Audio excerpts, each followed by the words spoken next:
which are no longer with us, unfortunately. Alas. Alas. So, we had Andrea send out some lists of properties to walk by or hobble by and Actually, I didn't drive get by. the email, so I think Oh, she you was didn't like, get oh, she can't do that. Oh, okay. Because I went You're back and exempt. looked. You're Yeah, I on. didn't get the email. You know, Laura, you might not have had, she put them, she sent us properties that were specifically in our neighborhoods, And there, I don't think there are. and there may not have been. No, mine So- wasn't in my neighborhood. Oh, really? Yeah. No, I went back and downtown. looked and there wasn't an email to me, so I think she took pity on me and left me Oh, alone. yeah. Well, we got a good start, I think. I think I got 8 properties. Kim, did you get some, about 8 properties or Yeah. more? And so if you've had a I got chance. 10. You got 10, well, that's because you're former chair. I had 9. And you got 9, good. And they were all kind of bunched together Right, in the neighborhood, so. Mike, what should we do? I took pictures and just emailed them to you. Did anybody bring any other photos? I emailed them to Andrea. I emailed them to Andrea too. Oh, okay. And I emailed her a little write-up. Oh, when did you email those to Andrea? I emailed them, I mean, it was not an easy thing to get those on there because they're big. Like last Wednesday, a week ago Friday, and she never responded, and Oh, I gosh. just did it today, so. oh yeah, no, I did a long time ago. I'm sorry. So I received Commissioner Price's pictures, and we can kind of go through those. If there's, I apologize. I had sent out an email to the Historical Preservation Board saying, hey, if you've got any pictures, email them to me. Oh, I did might have not, I missed did it. not didn't see get that either. email. I did not see that either. I wonder if I'll have to check our links and make sure that they're going to the right spots. So, and So I'll send them to you, in other words. Well, you can send them to me for this particular meeting. We may be able to, I don't know how to get access to Andrea's, Is there like on the I brought printouts of mine. on the Google, like wiltongov.org, is there a Google Drive file that we could just share and upload our pictures to that? yes, there should be. Let me see if I can I'll see if I can set up a Google Drive file. That'd be easier than emailing back and forth. Yes, good idea, Amy. I just sent the photos of the properties that were significantly changed. Mine weren't. So One for sale. I guess we could run through Commissioner Price's photographs and get the discussion started with those, and then kind of work from there. I really apologize about the snafu regarding who to send the emails to. It's okay. And if my email didn't get out, I apologize about that. But we could start with Commissioner Price's. Did you send it to the emails on the website? I'm wondering. Yeah, so we have an HPB email that's supposed to go to your Littleton accounts. Yeah. And then, you'd log onto your Littleton account and see it. But, I've done a lot of those emails to the Planning Commission, but not many to HPB, so, yeah, I'm sorry if it didn't go through. That, are they on Littleton Boulevard? Oh, like this Oh, one. this one. Yeah, it's That's not on on. Windermere. Yeah. I know it is, but it's not on the list of merits. It's Or not on these the are list. properties that we were gonna look at, not ones that were already on the list of merits. Well, our charge was to look at the ones that have already been surveyed and that were on the old list of merit. Okay, But sorry. if we found another one, then bring it up for discussion. Okay, Because this is one that I drive by I every drive by it day. every day. Yeah, on Windermere and Weaver. And it's a wonderful example of, an old stone farmhouse, really. So I thought, well, let's start with that one since, And these owners have been there about 7 years and they haven't done much to it. no, that's true. Yeah, Well, even the, and this is jumping the gun, but when we get to that point in the meeting, I think the list of merit needs to be broadened quite a bit, or whatever we're gonna call it, this GPS database or whatever. Because there were a lot of properties that I went to look at, and the whole street could have been, Yeah. yeah. Yeah, Yeah, I had a block like that too. Yeah, there's another one on Windermere further down the block, a yellow house Yes. with white, and that's Yes. not on the list either. yeah. And, So my suggestion, when we get to that point, is to do some sort of organized update. And I mean, literally grid by grid, and whatever surveys we have, and not make it haphazard, but go in, and Andrea could do it off the top, she could put it like this and say, here, start here. Yeah. Yeah, I think we can do it in a very orderly fashion, Pam, and yeah. Yeah. That's right. So anyway, this was one of many, I think, along Windermere. And if you go on the side streets too, there's Aberdeen Street, which is full of mid-century moderns that are just gems, beautiful homes. And so, I think we can come up with a whole lot of addresses if we do it, I don't know, council district by council district, or neighborhood by neighborhood, or or whatever. precinct by precinct, I mean, in Precinct, precinct yeah. land. Yeah, that's not a bad idea. So I didn't contact these owners, but I did just stop by and take a couple of photos in the hopes that, you know, this can be added to our list of historically significant structures. And just let me know when you'd like to proceed on to the Yeah, next. go ahead. Okay. Next. That's a beautiful building, Isn't that cool? beautiful home. So I'll just do that from that same email, the second image. Yeah, this is the side of it, which would be the south side of the house. And so you can see that it's on the corner lot, and it doesn't look like anything's been changed Right. on that side. Still got the chimney and the original windows, and You know, one thing I think that's really interesting about this house, when you look at it, and I really looked at it, and it is, you see so many brick houses that are exactly this era. This is probably, what, 1910 maybe? And I mean, that just looks like somebody spray painted a bunch of stone over a brick. Even on the chimney, you could see the little 3 steps that on a brick house would be the 3 bricks. And it's just really bizarre that it's a stone house, and yet it's built exactly like a brick house. It's interesting. Those are the,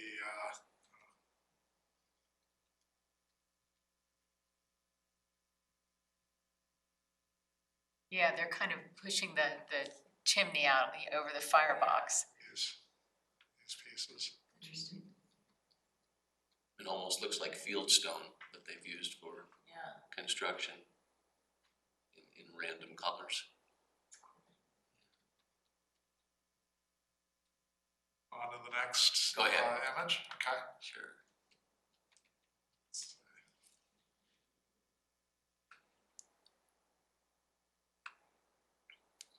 Now this one is a great example of a historic farmhouse down on, I think it's on Spotswood Street, 1691 South Spotswood.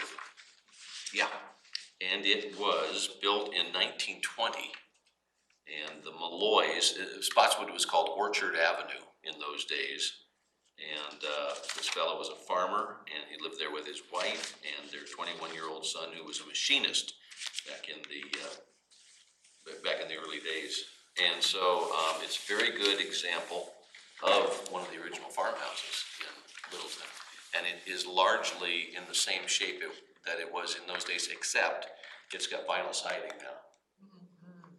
So that's, the vinyl siding from a distance doesn't detract from it, but when you get up close, you can tell, you know, that it's been re-sided.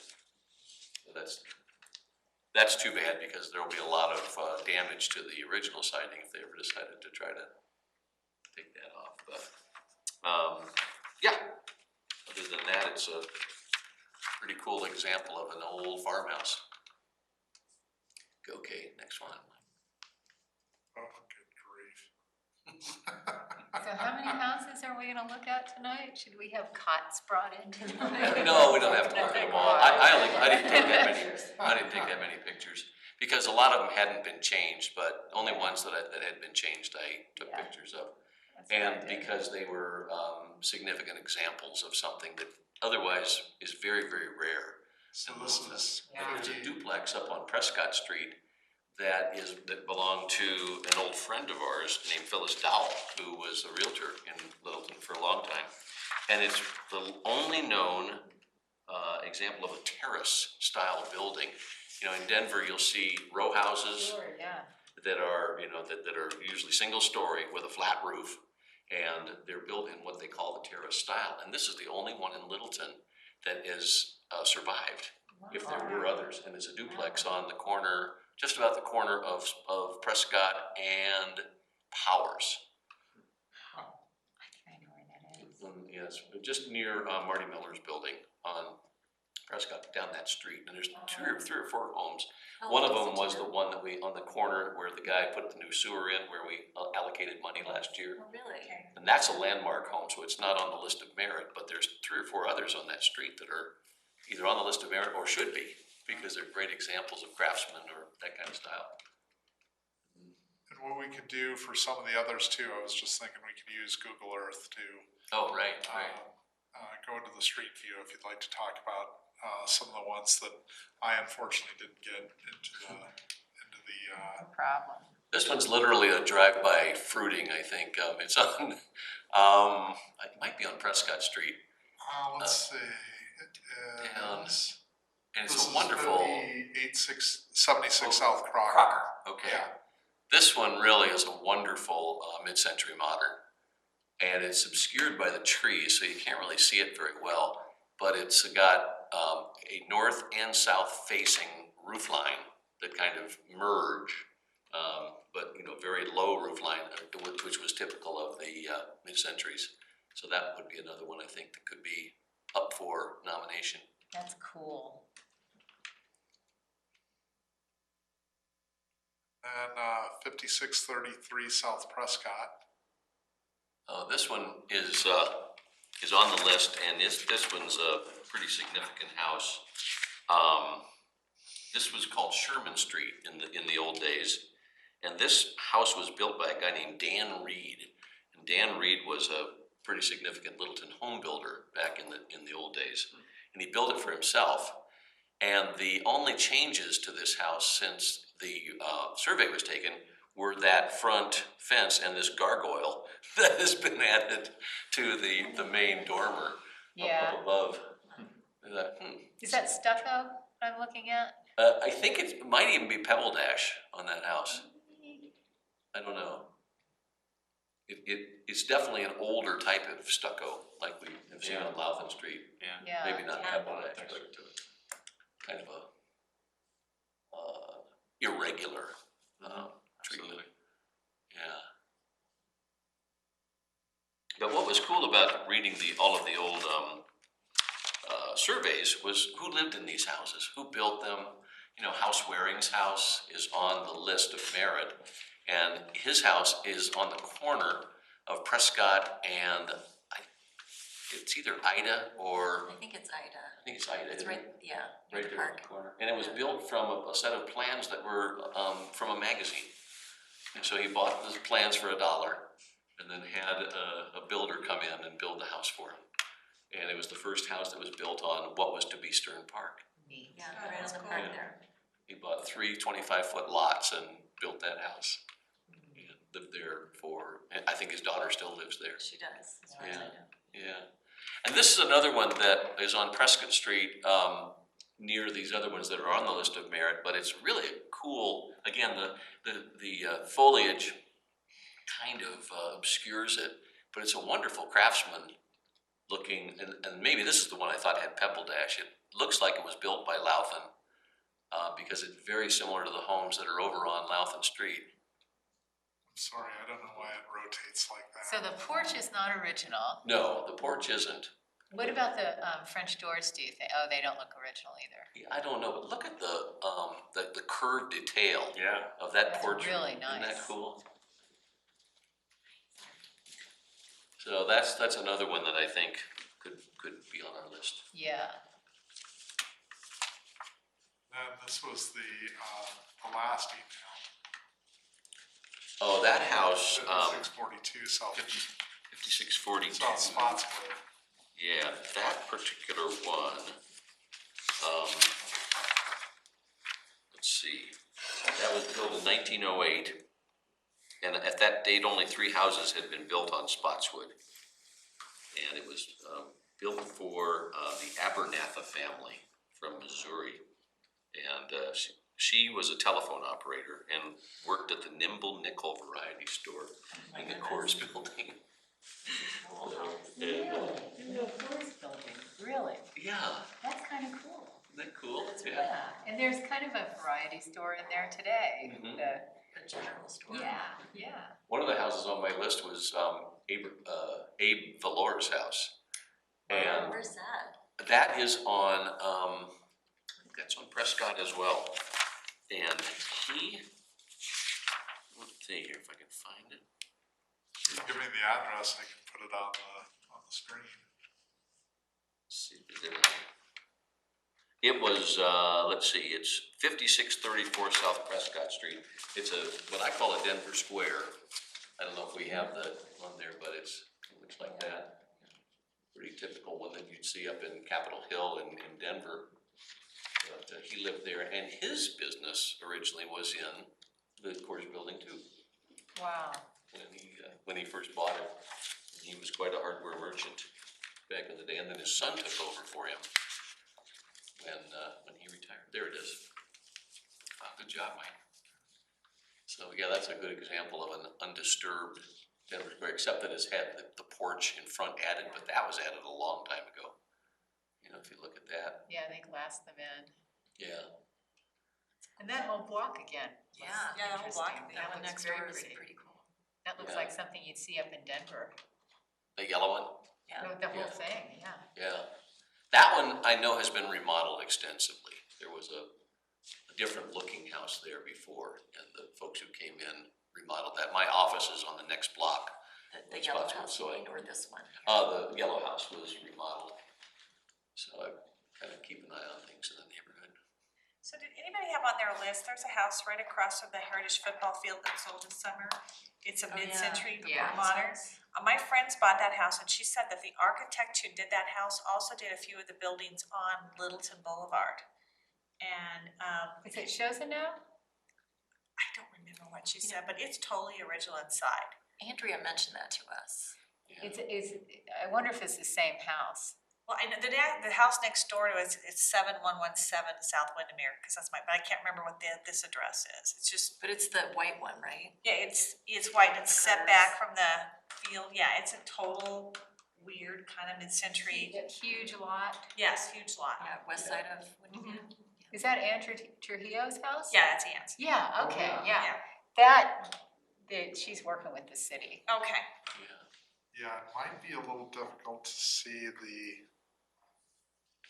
just because of the big island in front of it. Yeah. Might be a little difficult to see Oh, that's Diane's house, so it's further Oh. north. it's one north. It's one north, yeah. Yeah, I typed in the address that you had mentioned. Okay. Yeah, we found the original floors underneath and some of the stuff is terrazzo. It's pretty cool inside. That's a great house. I'm so glad that somebody bought it that wants to do something with it. Yeah, that's it. Boy, I'm a terrible driver on this thing. Good. That's it. Yeah, that's it. With the red doors, orangey Yeah. red doors, yeah. I've got to try and, So that's on the list. I just didn't know if it was on the list. That's why I asked, sorry. Yeah, definitely should be included. I understand that's a twin to Margaret Mickey's house. Whose? Andrea mentioned that to me, it may not be, I may have crossed my wires on there, but I thought Margaret Mickey had the plans for that house. Oh. But I'm not sure. Yeah, that's right. There is a house in Aberdeen Village that looks very similar to that one. I mean, it's original down to all the, like the laundry room stuff, and it's Oh my it's really goodness. funky. The only thing I think that's different is it's got, in the kitchen, they replaced they had the old metal cabinets and they replaced the doors with wood. I think the last owner did, but other than that, it's pretty original. And we could kind of drive around your list if you'd like, and Or, you know, if each member wants to talk about a specific address, I can get a street image of that address. Pam, did you find anything on your list that was of The particular only- significance? One I found was that one was for sale, 5622 South Cedar. And it's a big lot. I don't know what it's zoned for. And the reason I think we should kind of make this a bigger project, and I don't know how it looks, maybe an intern or something, is, as you know, the Envision Plan was just adopted Tuesday night. I don't know what's gonna happen to zoning. I don't know if there's gonna be a building moratorium, but we could lose houses very easily. And if we had some sort of database, I think that would really help in this process.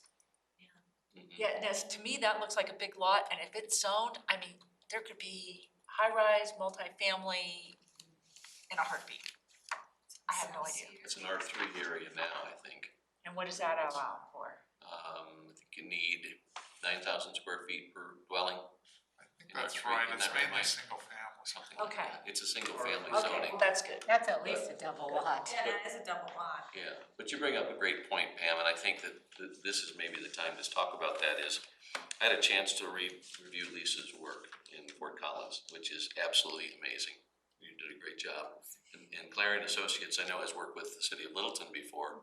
But what you came up with here made me think that what we really need to do now that the zoning piece of the comp plan is going to be put in place, it's really time for us to get very involved in that. I mean, if they're gonna do a CCC or something like that, Pam, where they have community involvement.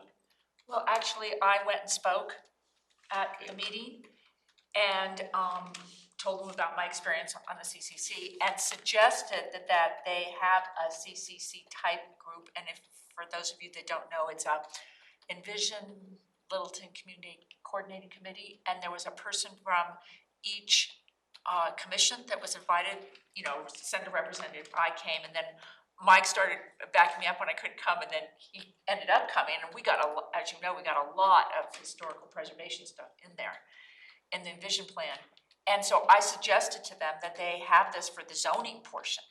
And afterwards, after the meeting, they came up to me and said, that sounds like a really good idea. It's not sanctioned by anybody, but at least, and then if we could get representative from historic preservation on there, that would kind of help with that whole That process. is a good idea. Yeah. When you think about 15,000 people moving into Littleton in the next 20 years, they're gonna have to put them somewhere. And areas like this could be very vulnerable to redevelopment for duplexes, triplexes, things like that. Higher density, in other words, in, you know, the north of Littleton Boulevard and in places where, and I think we need to speak about that. Yes, and Jennifer, the community development director, said that they were going to look at zoning for the at-risk places first. Now, somebody said what's at risk, but I think downtown Littleton would be one obvious place, Littleton corridor. So that's my thought on how this database might be helpful in terms of preserving the charm and character of our downtown area. That's one of the things that Lisa pointed out in the, I'll call it the City of Fort Collins Historic Preservation Code Review, March 2018. And maybe you should speak about it. Probably know it better. You've read it more recently. Well, what I'm thinking about is the idea of the overlays that you had put in there about areas where you've got a significant number of dwellings or buildings that are historically significant or could be, and calling that an overlay area where now you've got some protection for that.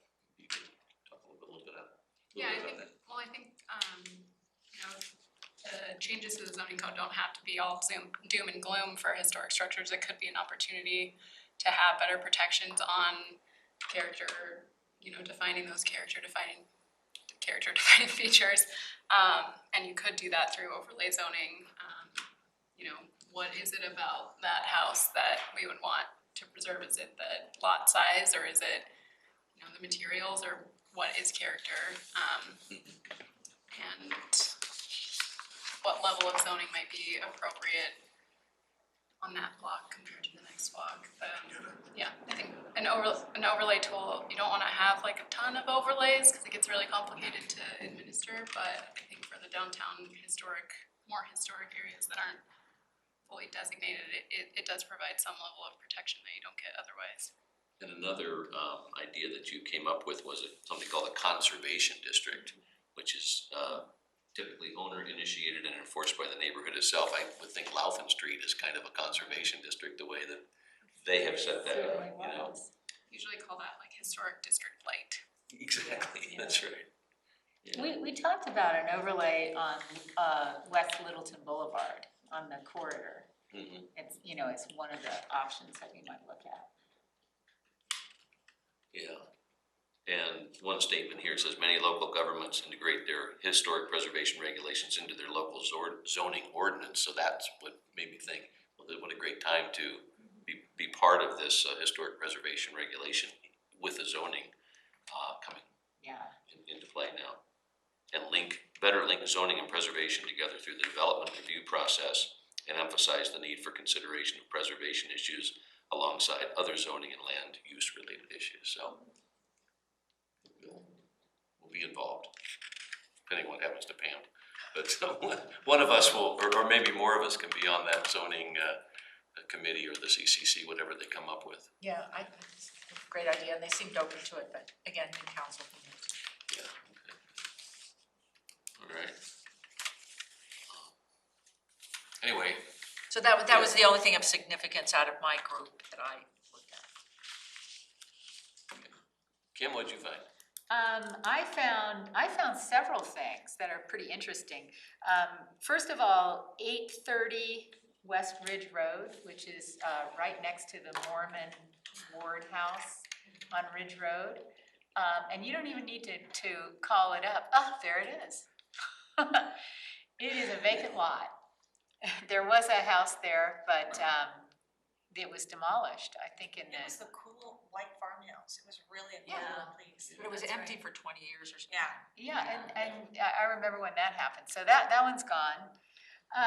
And then there are some interesting ones They that bought that for a parking lot. the Mormon church did.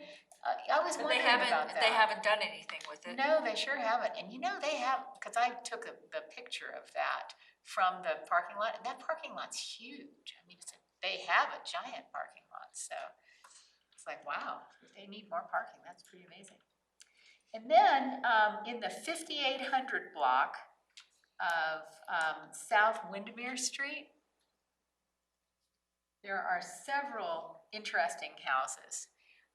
There were several on the list, and they are all in excellent shape. There's not a lot that has been messed up. 5809, 5899, 5909. Is this the block? No, it doesn't look like it. Okay, sorry, let me, Maybe, He's one more block south. yeah, one more blocks, yeah. one more block south, got it. And it would be, those addresses would be on the east side of the road. Actually, they're on the west side. Oh, yes, thank you. West side. Yes, okay. This guy right here is interesting. The only thing that has really been changed since it was surveyed was the addition of that fence, and obviously that can be removed. But it's got those flat dormers on top. And the garage is an addition, but it's noted in the historic survey. But the thing I find fascinating about this house is, first of all, those dormers look incomplete to me. It looks like they need something else on them. I've always thought that when I drove by the house. But apparently they sound like they're original. And that house was moved from Woodlawn. It Oh, used really? to be in Woodlawn on that wow. property. And it was moved to its current site. a couple blocks away. And I was thinking, that must have been a pretty mammoth, it wouldn't have had the garage on it, but that's a big brick house. And they moved it, so that was the interesting thing about What year that. was it built? It was built, I believe, in it was either 1940 or 1923. Let's see, which one is that? Like the 1940s.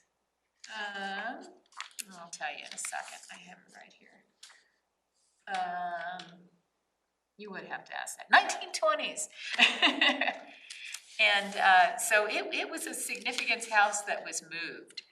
And then, I can move up and down that block. yeah, let's move to the north, I think on that, let me see on that block, it's my next house.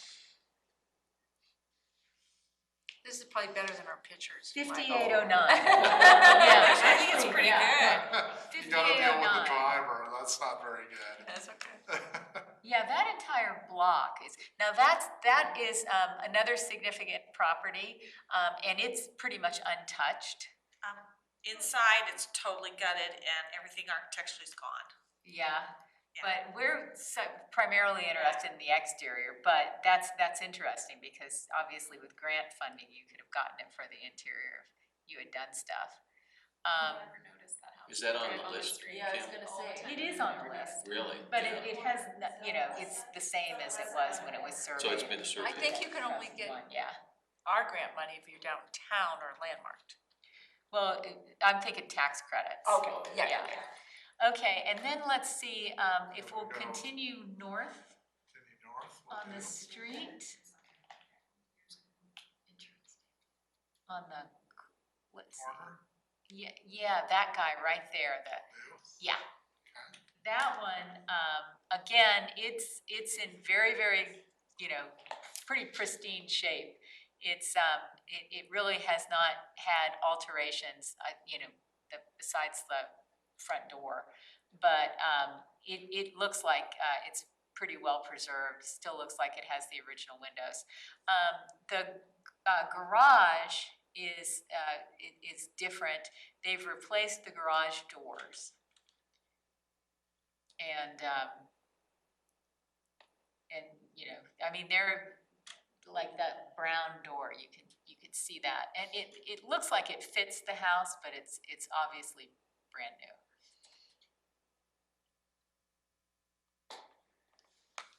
So that's 5809. And then 59, okay. Let's see, what address is that? That's 5899, okay. And then, did we look at 5809? Let's see, That we would be, certainly can.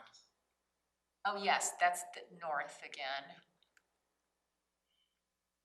Yeah, that little guy right there. No, This one. it's not that one. It's hard to see him from here. I can type in the address too. You do the little farmhouse on the corner, is that the one you're talking about? Maybe. Let's see. 5809. Let's see, so we just talked about the one on the corner, and we were moving north, and I can type in the address. 5809? Yeah, I think so. I'll put it, yeah, 5809. Yes, 5809. It's a house that it's on the corner. Gotcha. Yeah, that's it. The neat thing about that property is, it looks like the entire property. I went on the side street and I walked down the alley and took photographs of the whole thing. The entire property is preserved. I mean, it's in great shape. A lot of these have storm windows on them, but that's something it could be removed. But they've got a garage, an outbuilding that is just really nice, and it's right on the alley. Yeah, you can see it in that picture with the wood piled up, and an alley goes behind it, and it looks like it has alley access as well. And the back of the house, I mean, the whole thing, all the way around the house is just fantastic. So that's a great example. Then, let's see, let's go down to 6040 South Windermere. And that's further south. That's gonna be like at least a block south. And it is on the east side.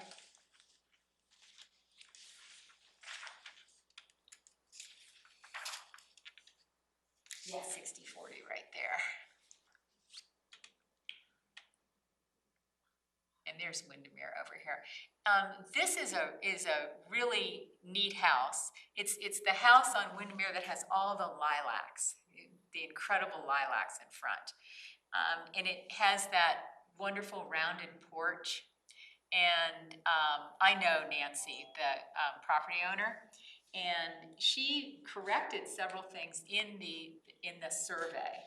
First of all, the porch is not original. She did that porch. And she said that there was an octagon porch, or polygon porch that was on it before that's noted in the survey as being an original porch. And she said that was not original to the house. That was added probably in the 30s or 40s, and it was a pretty crummy porch. And so she redid it with the rounded part. She said the front door is not original, but it's probably 1930s. And there are several things that look like they're original to the house, but they're later. What is the date for the house, do you know, does it? 1906. And she said it was really a very plain farmhouse. On the inside, it was very, very plain. They haven't done much to it. They've kept it pretty faithful. She said that the upstairs dormers look like they've been messed with, but they've been changed a long time ago. So, maybe in the first decades that the house was there, maybe in the 20s or 30s, somebody modified those windows. They've added a garage to the rear of the property that is not visible from the street. And there is a period garage in front of it, so that this is the second garage that they've added. It's the original siding that they repair on occasion. They always have to repair it, but they are repairing it with just board siding. So it's just interesting that when you can actually talk to the person who lives in the house, you find out a lot of things. Just like we were talking about Circle Savings and Loan, that some of the stuff, my husband was actually project managed the renovation of that back in the 80s. And he was like, oh, that's not original, I did that, And so it's fascinating when you can actually speak to the people who are involved. But that's a very, very nice property, and they love that place, and they take very good care of it, and they try to be very faithful. And let's see, there's another one. Oh my gosh, 6100 South Windermere, which is right down the block. And it's gonna be to the south on that same side of the street. Is this the one with the little picket fence that they keep taking down? That hasn't been done anything to it? I don't know about a picket fence. That's the one, it was a fantastic mid-century modern, and they popped the top on it. And interestingly, a neighbor told me that they thought the architect who is currently in, the name escapes me, the mid-mod on Littleton Boulevard with the mosaic. Oh. That architect, she thinks that architect did that. Marlowe? Oh, no, this is the guy that's in there now. Oh, the guy that's in there now, I got you. This was done probably in the early 2000s. Okay. And so it's no longer significant. I don't think it should be on the list. It's significantly altered. And then if you'll go cross the street to the north,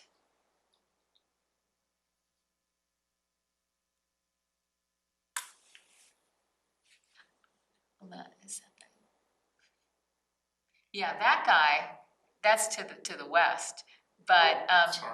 I went- no, that's fine, cause this house is not on the list.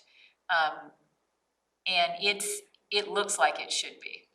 It's cool inside. I don't know anything about it, but, It's really cool inside. so, yeah, I don't know anything about it, but I was like surprised that it was not on the list. Now, let's go back across the street, across Windermere to the east side of the street. Oh, yes. Bad driver. You're Yeah, doing great. that guy with the for sale sign in front of it. Okay. That one is kind of a neat house. I think it's being renovated right now. And it has, you know, I actually went up on the porch, and it has a little brass sign on it that says it is a Littleton Historic Landmark. So I don't know anything about that, but I thought we'd check it out. So I'll get you the exact I always address. thought it was a duplex. It looked like there were Yeah. 2 residents. It looks like those duplexes on Prince Street. Yeah. It, I think if that's the right house, it has 2 entrances that are very, Yeah. very close to each other. But inside the house, because it has big picture windows and they're renovating inside, so you can see inside the house. And it's, if that's It's the all right one house. unit now? Yeah, that might not be the right house. No, I think it is. Yeah, that's the right house. Yeah, so it looks like it 6099. has, Yeah, and yeah, you can even see the little plaque. oh, no, I'll go back.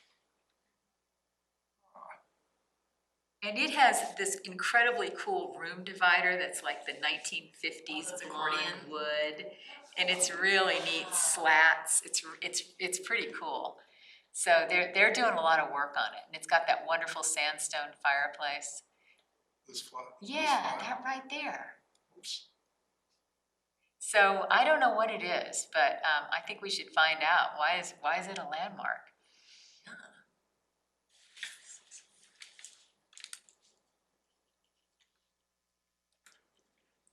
And I also, one of the things that was fun about doing this was, I did it in the late afternoon on a nice, beautiful day, and there were people, you know, at the homeowners and things like that. One of them literally slammed her door when she saw me with my clipboard and drew the curtains. So I didn't speak with her, but other people, you know, they engaged and, you know, what are you doing and blah, blah, blah. And they're not necessarily thrilled to have their houses be considered for any kind of historical designation at all. So, you know, I was, yeah, this is not the most popular news that we could give a homeowner. So I think we need to bear that in I mind. think it's positioning. Oh, yeah. All we're trying to do is find out what we've got so that we can make people aware. So when they change their house, and if there comes a time, they consider the historical aspect. I mean, I don't know, that's just a suggestion. Well, I had a little conversation and it was, well, so what are you doing? You know, just looking at homes that may have historical merit, that are interesting structures within the city of Littleton. And, you know, we just want to understand what they are. And I didn't mention list, merit, none of those words. And it was like, oh yeah, so determine that it's historical, then what? And it's always like, you know, I'm not buying it.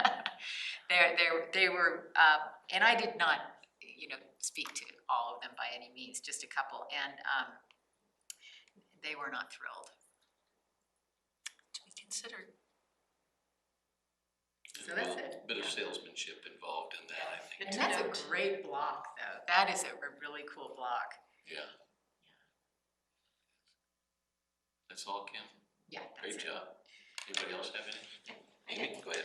So I had some hit or miss, and I got lucky, I had a couple landmark type buildings, including the post office and the Masonic Lodge on my list, so, Oh, wow. yeah. But could you please go to 5522 South Nevada? Certainly. So this was the first house I looked at, and it was a good one to start with, it's just charming. It's the yellow one on the left. Everybody can get the context.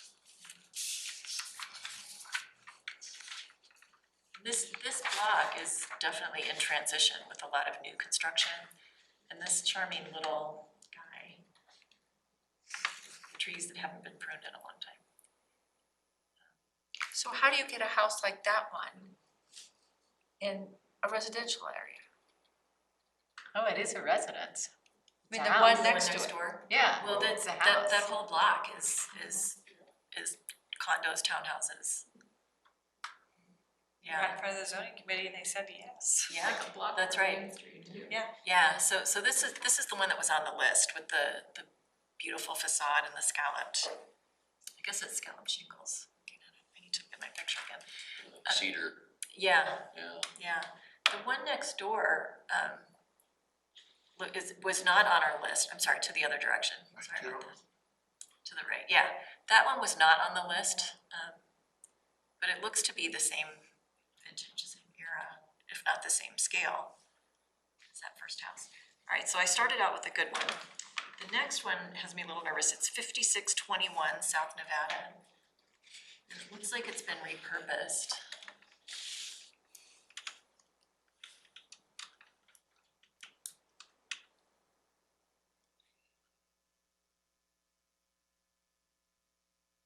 Is that where the cafe is or was? Next door to where the cafe was, or 2 doors down technically. So yeah, it's this yellowish one right there. So it looks like, has it been converted into like a 2-story duplex? I'm not totally certain. That is a boarding house. It It's looks got like all one. the fish scales on the top of it. Yeah, it's an original boarding house, Okay, and it was, I've been in it, have you? yes. So how's it used? I think it's apartments today. It looks like it's And apartments. It is beautiful inside. Really? You go inside, and there's this wonderful staircase, and it's absolutely fantastic. And I just, I love that place. But it was a boarding house, and it has little apartments on the alley behind it. Okay. But, This this, looked like that a few I years ago. think I've heard a couple of stories. One was that it was a boarding house for railroad workers, but it's pretty nice on the inside. I was thinking, I don't know. Because And- to our knowledge, it's the Iris Cafe, or no, I'm sorry, the Merle Prescott residence. Well, that's an apartment complex. I mean, there's Yeah, yeah. several apartments in it, and it was built as a boarding house. And then I read that it was housing, it was a boarding house housing for the sisters with St. Mary's. Oh, because the church was just, Yeah. locked down. So, On that same block, so actually. I don't really know what the original purpose was. Makes sense.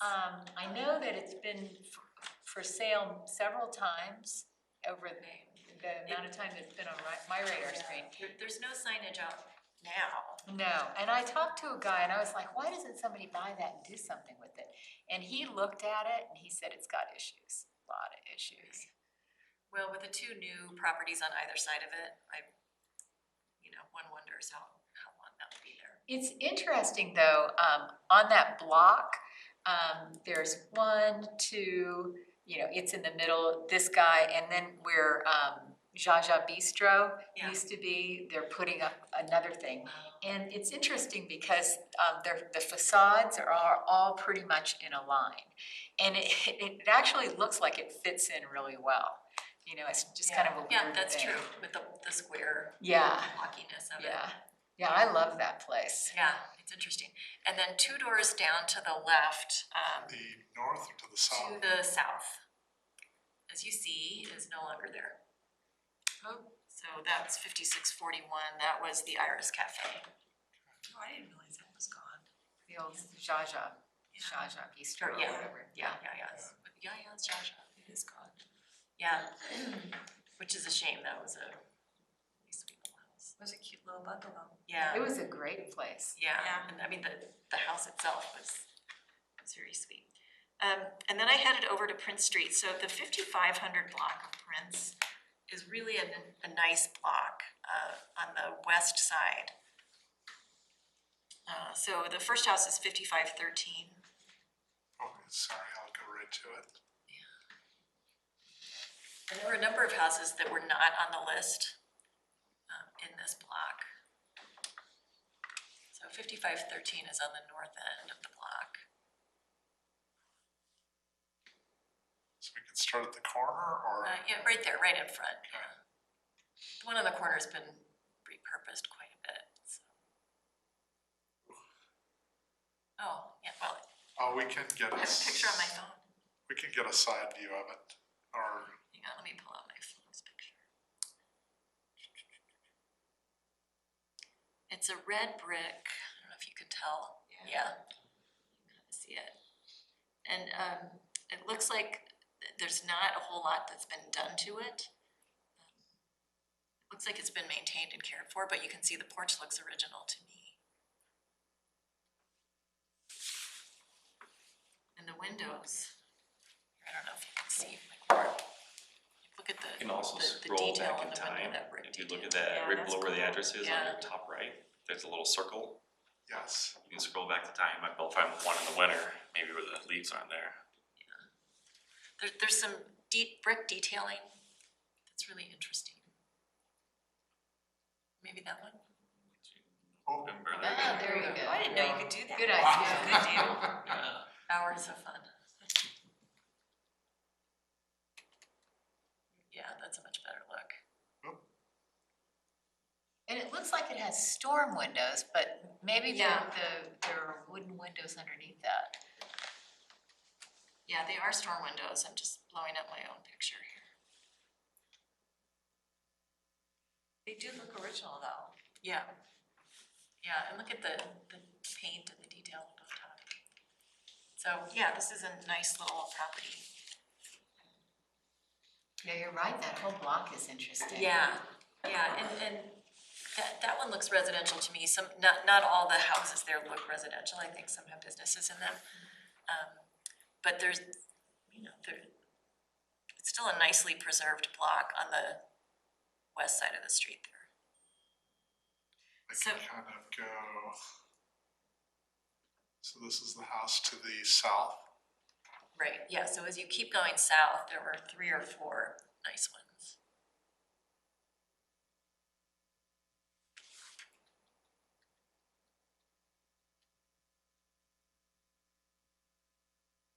Then the block ends with the Circle Bank building. To get an image of that one. Unfortunately, I didn't take pictures of all the other buildings, I was just focused on what I was focused on, but look at these charming little. That one's been modified, obviously, Let's circle back. and then the Circle Bank. Okay, and then, the only other one of note, was 5612 South Sycamore, which is no longer there. Oh, It's on the corner. let's see. But we'll try and go back in time a little bit. Oh, that's right. Yeah, they took that down. Yeah, so that's what you see today. But then if you, are there earlier street views? It's a little white, single-story house, wasn't it? Yeah. So that's on Sycamore. Yeah. Sycamore and Prentice. Powers, that's right.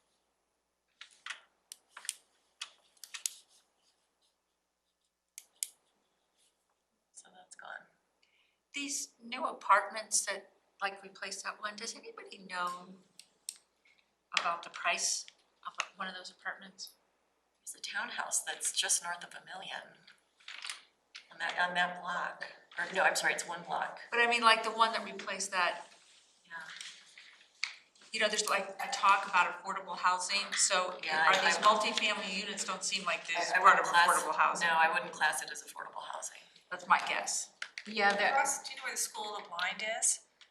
Oh, Across the those are funky new ones. there were two cute little farmhouses on those little lots, and those sold, and there are 4 huge units, and I think they're worth $1 million each on them now.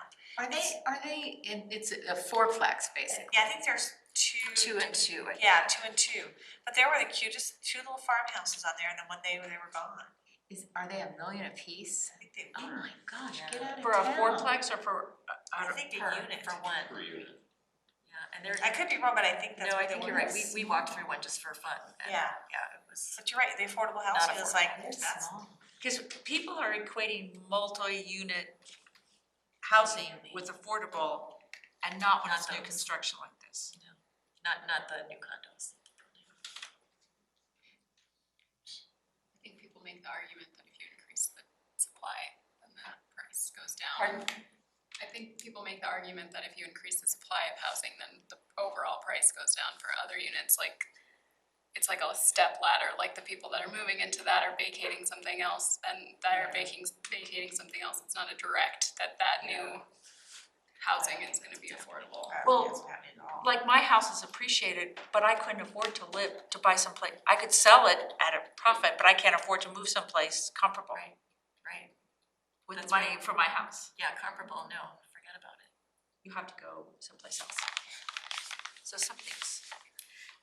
And then I had one more, on my list that I, True Confessions, did not go to, it's in the cemetery, and I just need to make time Oh, to. in the cemetery? In the cemetery, so Oh, it's yes. 6155 South Prince, It's in the cemetery? in the cemetery.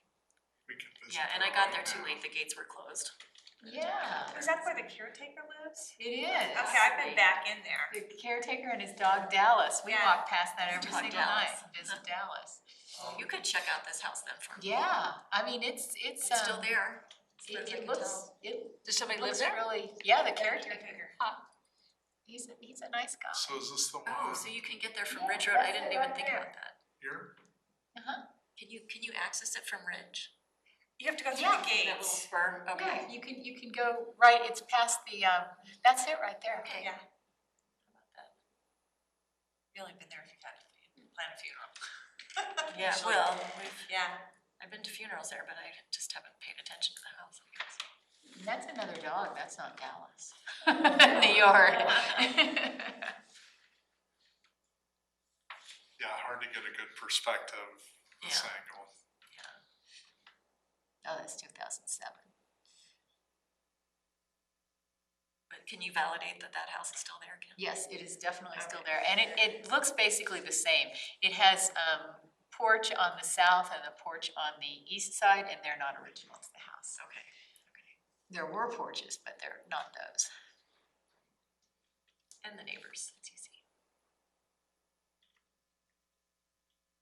And quiet neighbors. Yep, and that was me, that was my list. I'm amazed that that house, I wonder what its significance is. Why was it This on the one here? list? Yeah. Oh, I don't know. Oh, well, hang on, let's see. Oh, all it says here is Littleton Cemetery. I need to pull up, I didn't print out the whole survey, so I need to. So I wonder, it must be owned by the cemetery then, that house, Yeah, because the sure it caretaker is. lives there, so.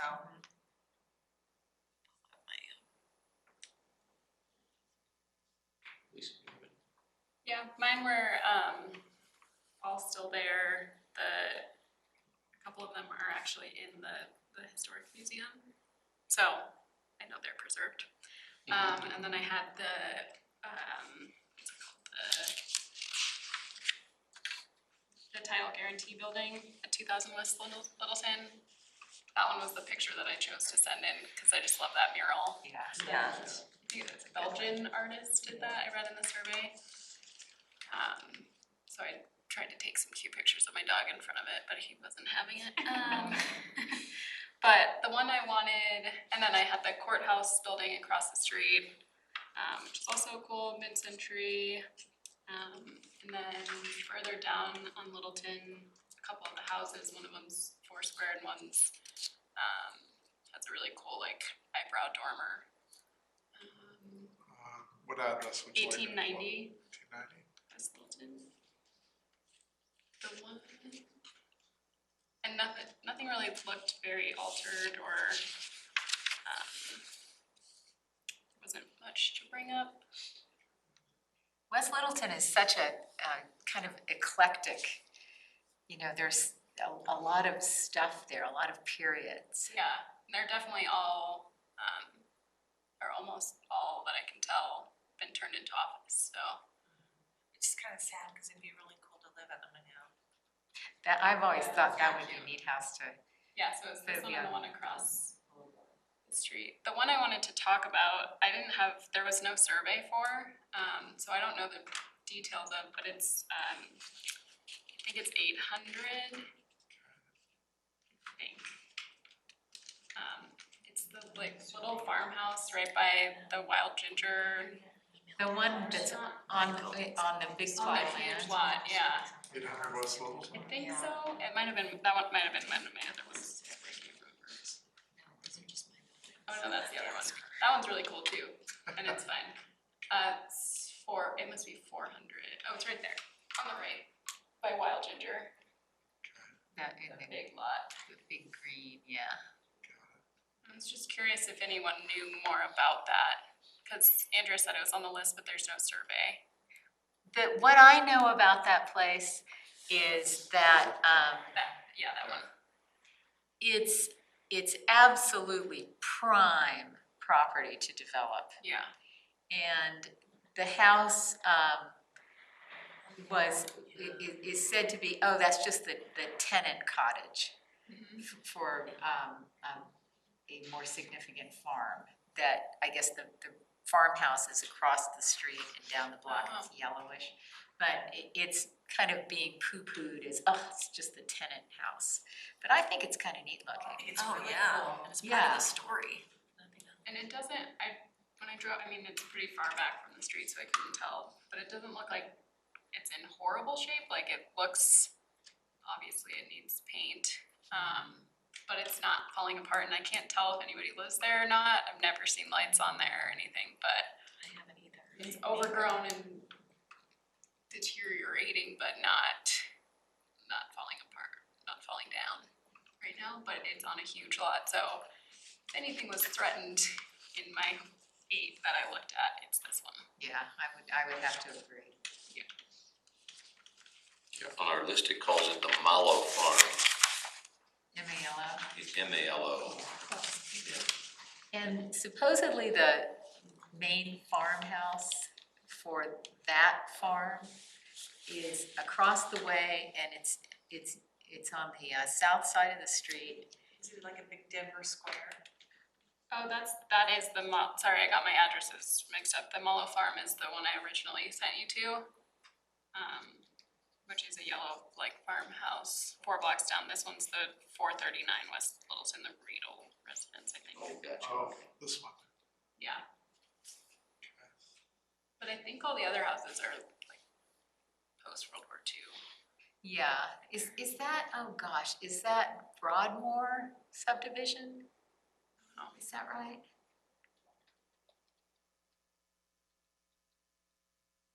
Yeah, and that guy runs a landscaping business. Yeah, those trucks were there when I drove by too.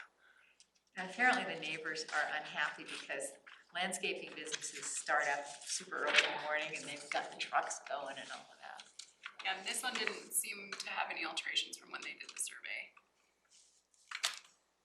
Did that used to be blue? I think so. Okay. I think that back part probably was an addition at some point, cause Look at it that. looks really weird. Yeah, that window is weird. Google, and then Yeah. when Yeah, I I'm was driving like, yeah, by, yeah. I'm looking at They an stitch angle it view. together and it didn't quite stitch. Stitch it together, yeah. That'd be really cool. You know, how'd they build that? That looks like my old house in I don't Washington think Park. that's worth preserving. Those wacky windows and the double. Yeah. I'm just kidding, it's the Google image. Dr. Seuss house. Yeah. Yeah, really. Okay, well, that was a good exercise, I think, to get out and not only see the properties on your list, but also start identifying other properties that could be part of that list. So what are some ideas for what we do next?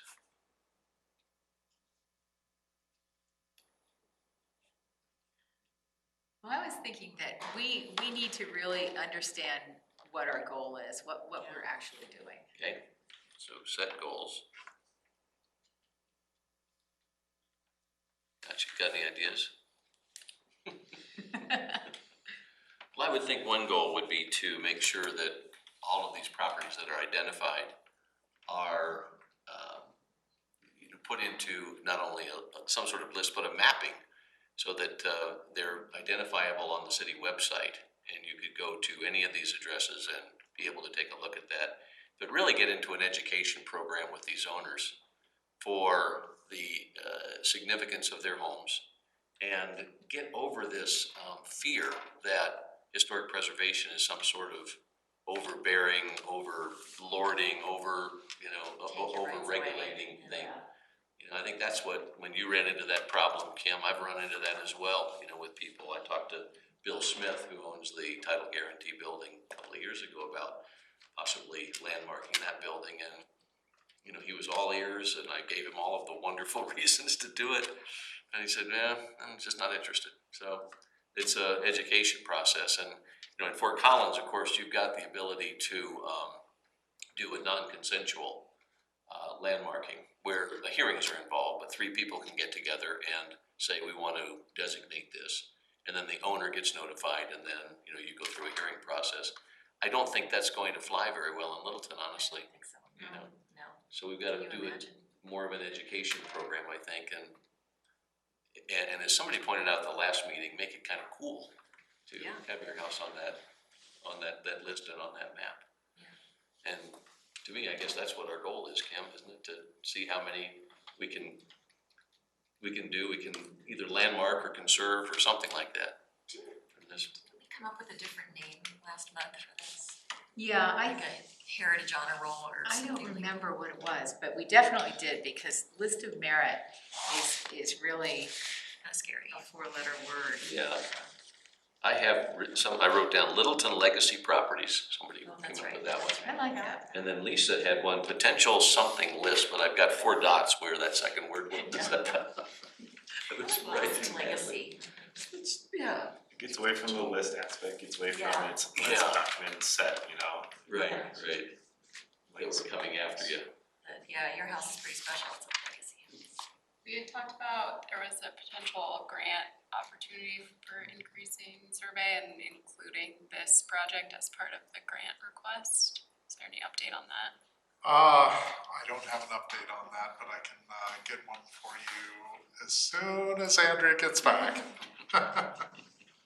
I think that two things that I've just observed in talking with people, and a lot of them know that they have a wonderful property, and it's their property, and they think, well, I'm taking care of this. I don't need to have the city telling me what to do, because I am taking care of this property. And that opportunity for landmarking would probably come if the place needs work, any kind of renovation on the exterior. And that's the time to say, well, there are funds available. You could conceivably be eligible for tax credits and grants and things like that could motivate somebody to landmark at that time.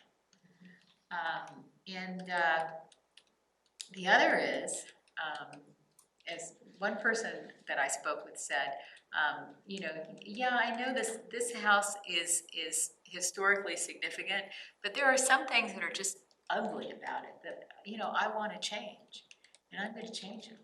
And it's still going to look good, and it's still going to look like an old house, but it's just gonna be prettier. That's exactly what he said.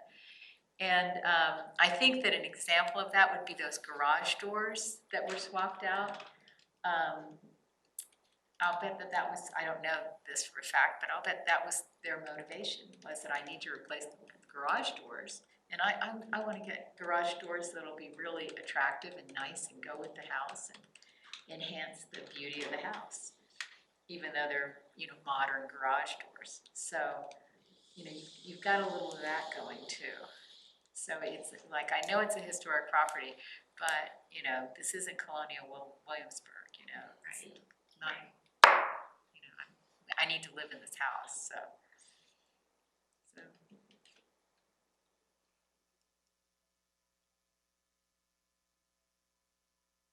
Well, okay. Well, I think that's a good start, and I think I would like to just continue to find these homes or find whatever buildings we're talking about, get them onto our list, whatever we're going to call it, if it's going to be our Littleton Legacy Properties or whatever, just so that we identify them first. We really need to do that. And then, Mike, if we can get them mapped or something like that, if we can just get some public awareness of them, I think at some point, that would be a good step. Would you wanna develop criteria for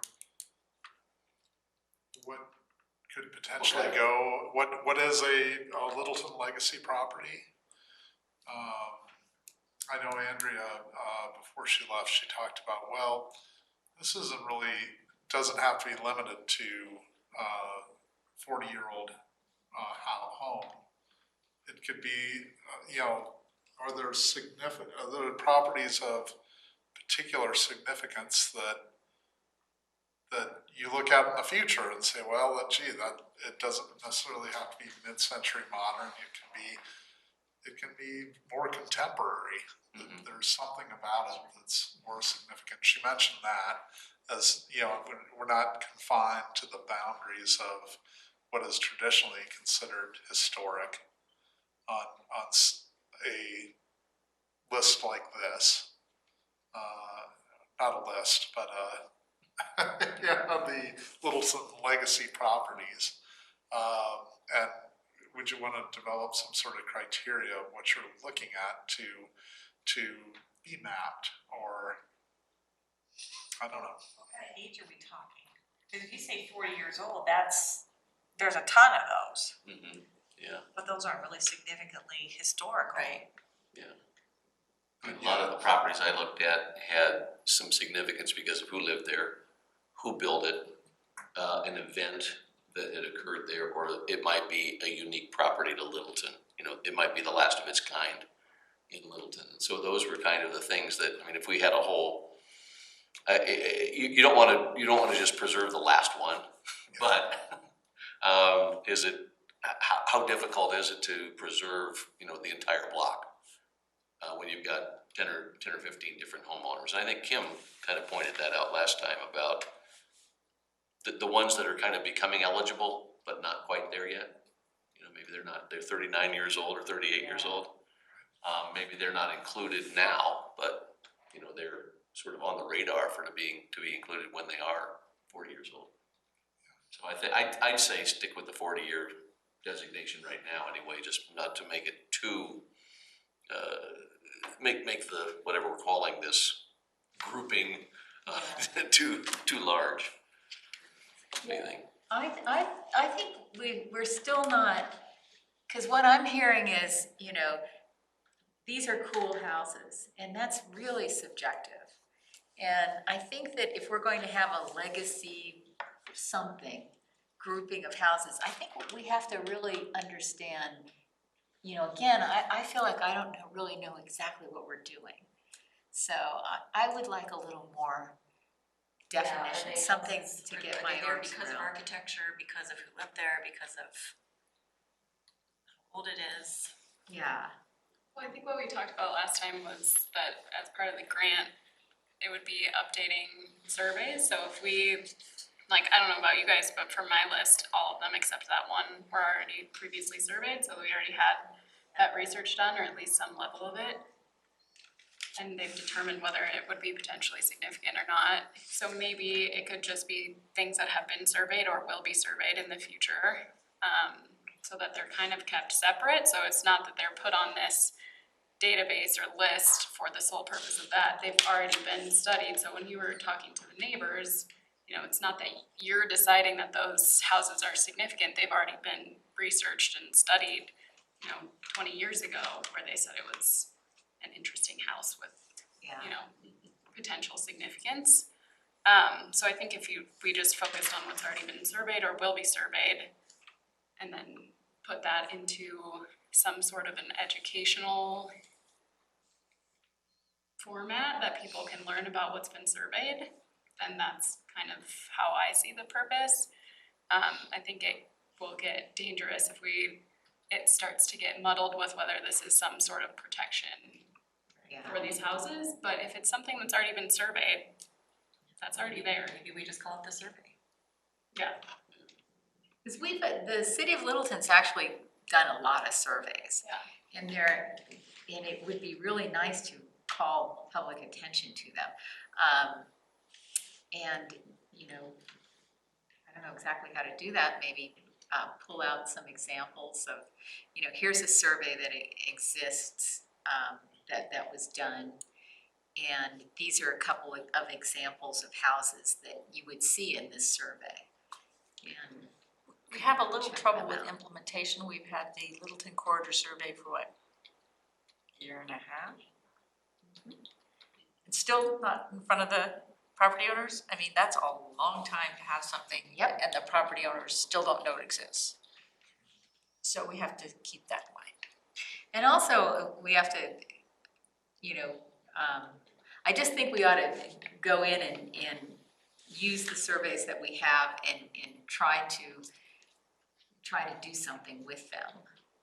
And as far as, one of the things that could be useful for the city's perspective is if somebody does, you know, try to come in, you know, I want a building permit, I want to do something, that they could know that, oh, whoa, you know, this property is on that survey.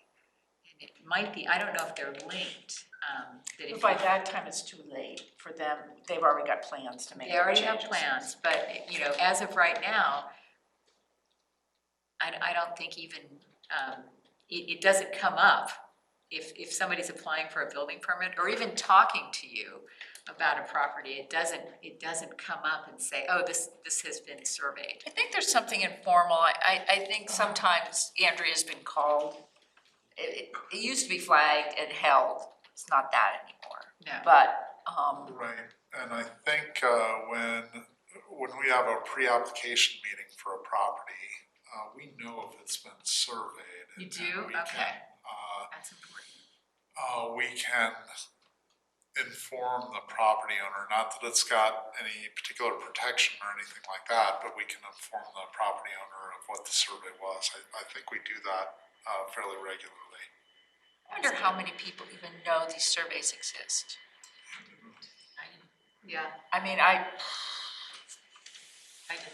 don't have a property that's been surveyed, but sometimes people just don't know it's on the Littleton website. I mean, I was talking to somebody and they didn't even know that these meetings were videoed. Like, oh yeah, here, let's go here, let me show this. And they were like, this whole world opened up because they had been watching a certain business going into the neighborhood.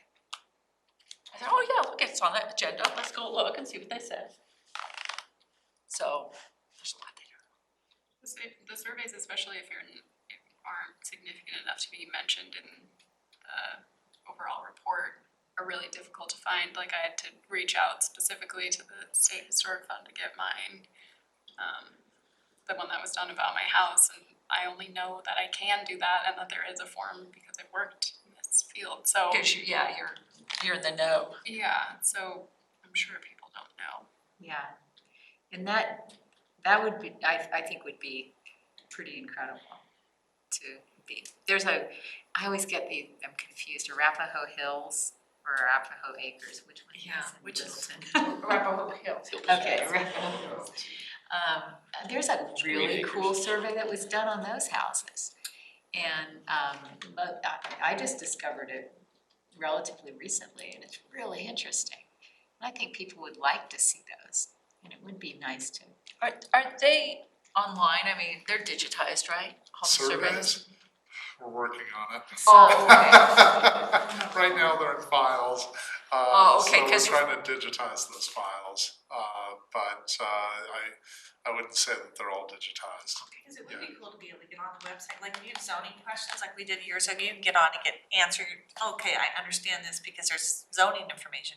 But if the surveys were accessible on that too, people would see that. Yeah, and maybe it's a layer we can add. So right now, if you go to the online zoning map, there are categories you can see, and maybe one of those is historic information.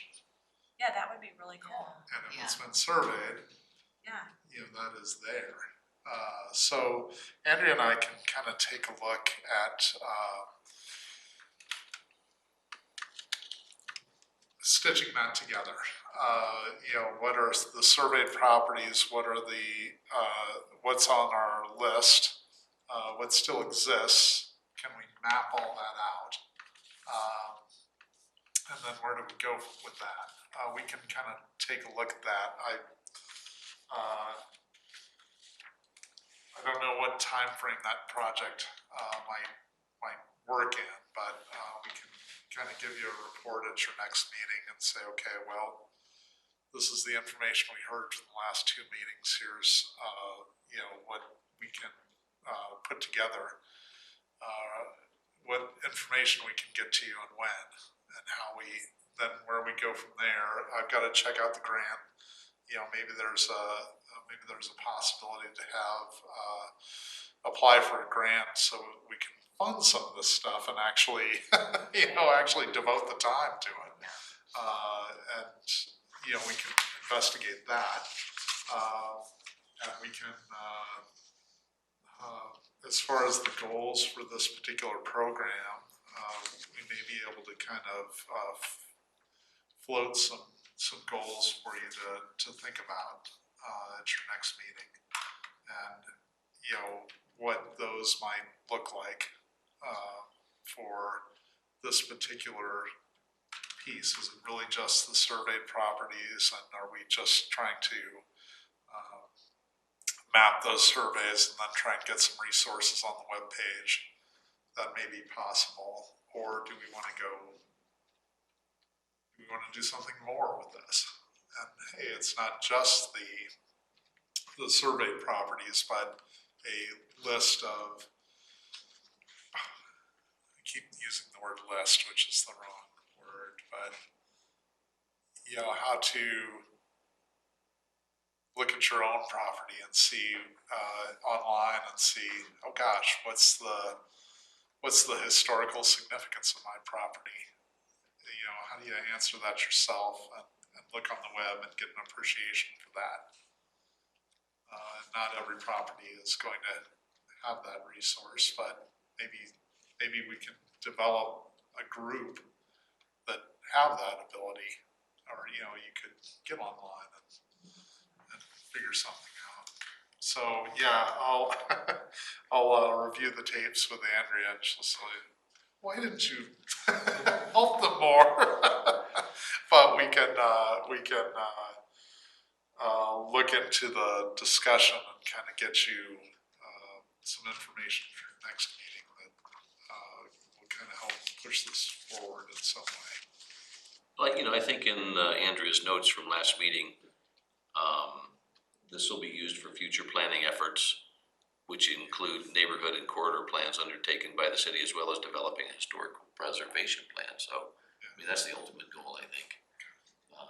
How we get there is I don't know yet, but I think with all of this brain power that we've got here, I think and you, of course, and staff, I think we can come up with something that'll get us to where we want to be. Does Historic Denver have a way that they do it? I'm not sure. Is there, I'm throwing this out just as a thought, I'm not advocating, could some of this information help with updating the historic preservation code? You know, it's really dated and old. Especially as if the code is old, and a lot of the houses that are now historic, they're very different than the houses that were really addressed in the preservation code. How old is it? I mean, it may be 80s. I mean, it looked like it was typewritten. Late 80s, early 90s. Yeah, it's old code. Yeah, it's amazingly old. And Mike and I had talked to them, the city attorneys at the time, about updating, and they said it would like take a half-time person 2 years to update it. I don't know, it seems expensive, but, and I've since learned you can update portions. You don't have to. Might not involve a whole rewrite of it, but. Yeah, just like the, Bunch maybe of the most severely out-of-date portions could be updated. Most of the times, principals and giving a consultant to do the zoning code, right? Right, we do have a consultant that's working, that's anticipated to be under contract. So for most of those projects, cause I had a job where I did that, they would take all of the like even if a city has it in different places, anything related to development is usually under review for that kind of project. So I don't know that they're doing it that way, but that's kind of the common way to do it, which would put the historic preservation code on the table for changes. Yes, I think that is in the scope of work to combine the historic preservation code and the development code and the subdivision code. They usually make a unified development. Yeah, it makes sense. Yes. You see, one of the things that Mike pointed out was just some of these properties that have not been, at least they weren't on the list. I don't know if they've ever been surveyed. They didn't show up on the list, but they're, you know, you realize that you have a whole little neighborhood, and it's almost like you have an entire landscape that you need to protect or be aware of, because, you know, you could knock out the feel of the whole area with one, you know, poor project, so. I don't know what to do about that. Well, let's keep on working on it. Yeah. I think, I don't think we'll solve the historic preservation problem tonight, but I think if everybody is aware of what we're trying to do, I think we can all come up with some pretty good ideas about next steps, so. But since the hour is getting late, let's move on to, reports from anybody, have comments? I know you do, Kim. Right. Don't you? You usually have a good list of things to talk about. Well, the only thing I would say is Amy needs to talk about that fabulous tour that she did. I feel like Rick and Andrea should be here too, because it was a 3-person show, 4-person really, because you helped prepare it. So 2 weeks ago, remember the snowy Thursday? Yeah, definitely. Yeah, that was the day. So the National Trust held their annual meeting in Denver this year, as I'm sure you know. And as part of that meeting, they do field surveys, was what they call them, but field trips basically on the field. And there were many of these trips, only a handful of them sold out, including the modern architecture tour of the south part of Denver. So they went to the neighborhood in Denver, Kessler, what's the neighborhood? Okay. Yes, Chrisanna. thank you, Chrisanna, thank you, oh my gosh. In Denver, they went to Arapahoe Acres in Englewood, where we met them on their big tour bus in that little old, residential street. That was an adventure. And so Andrea, on the tour, as the bus was driving, introduced everyone to the Littleton Boulevard survey that had been done and talked about why the city commissioned the survey and what the results were and so on. And then I talked about kind of the first person, what it was like using the architecture. That old, but I was around for part of the heyday of Littleton Boulevard. So I talked about that, and then the bus arrived at the Smedley Dental Clinic, and so Rick took over from there and did the architecture portion of the tour. So we actually met Tom Smedley. He greeted us there, which was pretty cool. We went inside. I had never been in that building. I've only seen it from the outside, and it's really cool inside. It's, you know, very nicely preserved. It has a different purpose now, obviously, but not significantly different. It's still a medical office building, basically. And then we got on the bus and rode to to Woodlawn at Windermere, and talked a little bit more about, you know, the significance of Woodlawn. And then we walked through the snow and to downtown with Rick kind of guiding us along the way. So it was a nice tour. It was really a shame about the weather. I think that because of the snow, the acoustics were a little funky, and we did use the portable microphone, but with traffic going by on a slushy, snowy street, it wasn't ideal, unfortunately. But we had a lot of good questions on the tour. People stopped and took pictures, especially as we got further west, I think where the sort of gems of the street are. The courthouse building was interesting. The mural was, you know, very interesting to people. And then we had invited everyone to join us for a beer at the Jackass Hill Brewery, and no one took us up on the offer. A frosty. A frosty brew, right? So we got on the bus with them. Did they have to get back on the bus to go? They had a little bit of time when we offered to guide them on light rail, but I think they were cold and wet and ready to get back, so. Yeah, so, you know, it was a good tour. I was really pleased that we were able to do it. I think Rick and Andrea were, you know, would agree. We were just like really honored to have been included as part of the conference. So, yeah, it was a nice day. Thank you. I think Amy deserves HPV Member of the Month for that. Standing in the Well, cold. it wasn't just me, everybody was along, so. You get a designated parking space. Yeah, that's right. Well, great, thanks for doing that. It was fun. Yeah. Speaking of Littleton Boulevard, do we have any dates set up to meet with property owners to help them understand what Not we yet. did with the That's survey? the next step. I think I'm sorry, I'm jumping on your Well, that's answer, okay. but I think we wanted to get past the National Trust Conference. Mhm. And that was the third, I think, tour we've done so far, right? Yeah, at So- least. So It I might be think. 3 or 4. It might have been the fourth. It was Right the first for back. me. I think I think the next step, now that piece is complete, is to resume our planning for the get-together. Well, we are sending out, the portions of the survey that relate to their property. And it's a packet that, when were we talking about this?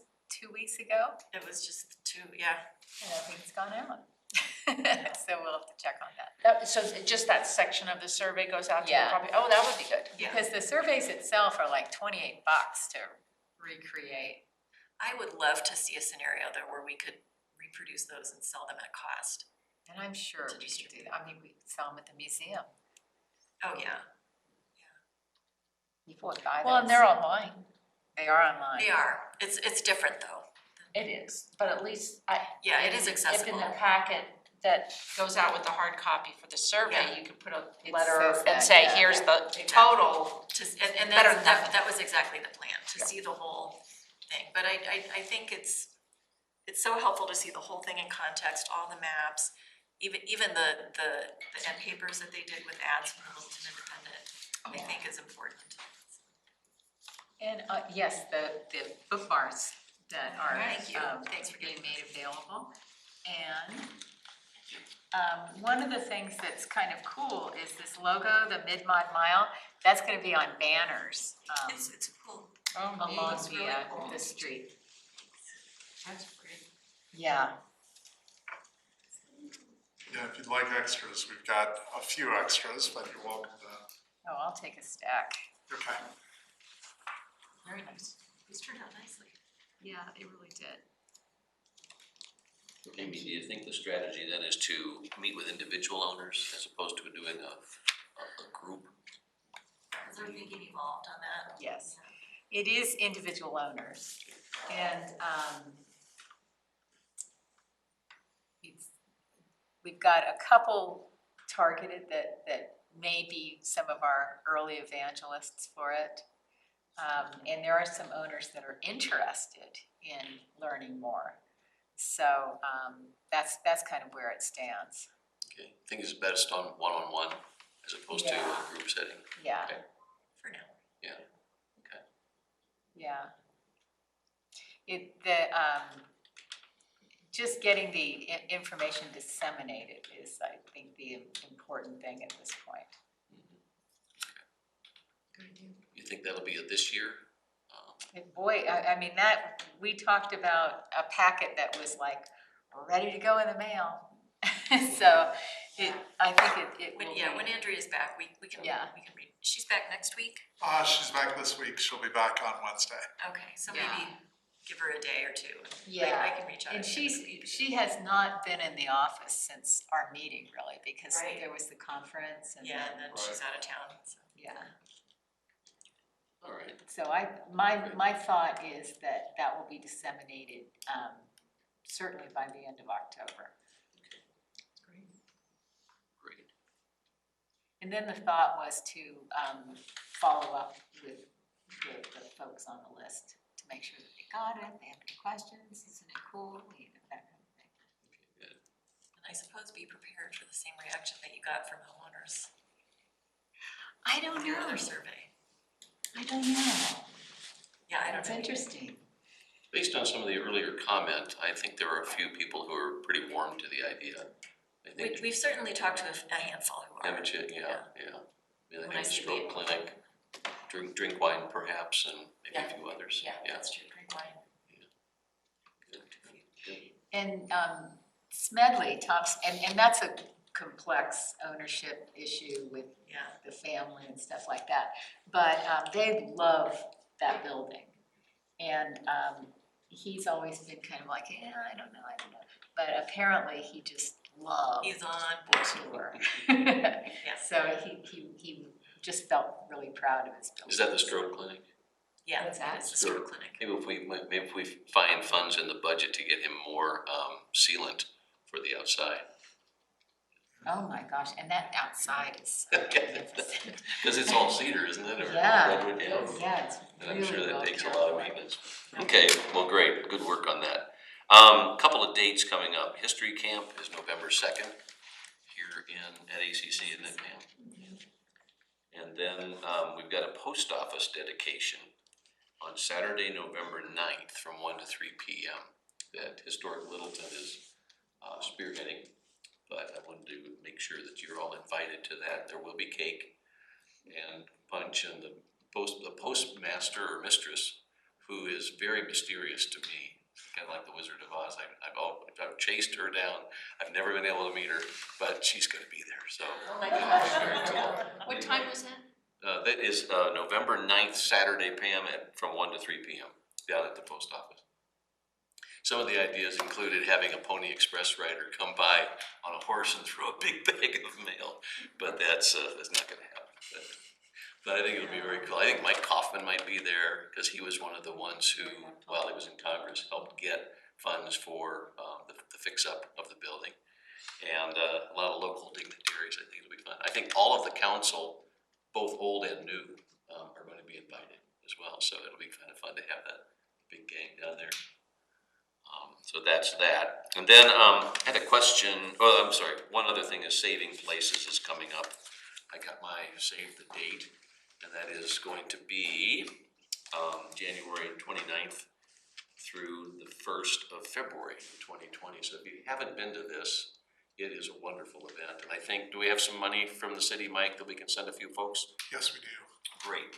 So I would highly recommend it. It's a great 3 days of learning all kinds of things about endangered places and historic preservation and what others are doing, seeing our peer cities out there. Can I interrupt you with, I want to add one more thing about, just thinking of Saving Places. So one of the events that we saw at the National Trust Conference, just at the same hotel, was the opening plenary session or keynote session. So it was Dana Crawford, Federico Pena, and Wellington Webb all up on the stage together talking about historic preservation in downtown Denver. So, like, what a treat that was to see them in action. Dana Crawford is, she's Oh a my goddess, so, goodness, yeah. Of course, yeah. Yeah, amazing. Yeah. Oh, that'd be great. And the last thing is, I received some information from Historic Littleton regarding Geneva Village. And just, Mike, if you wouldn't mind finding out a little bit about what's going on with Geneva Village. Apparently, they are not re-renting units there, possibly because of health and safety issues. But, you know, there may be a longer term or, you know, a greater plan involved with both Geneva Village and the lodge. So, I'll find out what I can. My understanding is, we own Geneva Village and South Metro Housing Options runs it. Yeah. And that relationship may change. apparently they have already changed, according to this, South Denver Metro has ended their contract Okay. with the city, according to this letter. And so there's a new, company managing it called Denver Real Estate Moguls. MOGULS, is managing it. Just, you know, obviously that's a concern of, you know, for the future, because of its historical significance as well, so. If you could follow up on that one, Mike, that'd be great. Will do. And, that's all I had. Kim, you have anything? All right, well, I think we're making some progress. Great work, everybody. Appreciate your help, and make sure you vote. Yes. Do you traditionally have minutes for the study sessions? I think they're just on the, is it being recorded? Yes. And I think that is the minutes. Okay, because typically in study sessions, you don't have any action items. Right. Yeah. And there's no votes or anything like Just wanted to that. check. Oh, okay. Is All there right, a thank you. drop for these in this building? Is there a drop for ballots in this building? Then what's the contribute? Is it up by There should be. It's okay. We'll get you involved again. There should be. And everything is going okay for you? And good. Like everyone else? Just busy. Yeah, keeping you busy. Yeah. That's right, you could just drive over to the county building, you know, there's the drive. What's that? Well, Yeah, that's right, that's right, that's right. Oh, I'm sure I'm gonna forget. Cherry pick. Going to the Yeah, nice.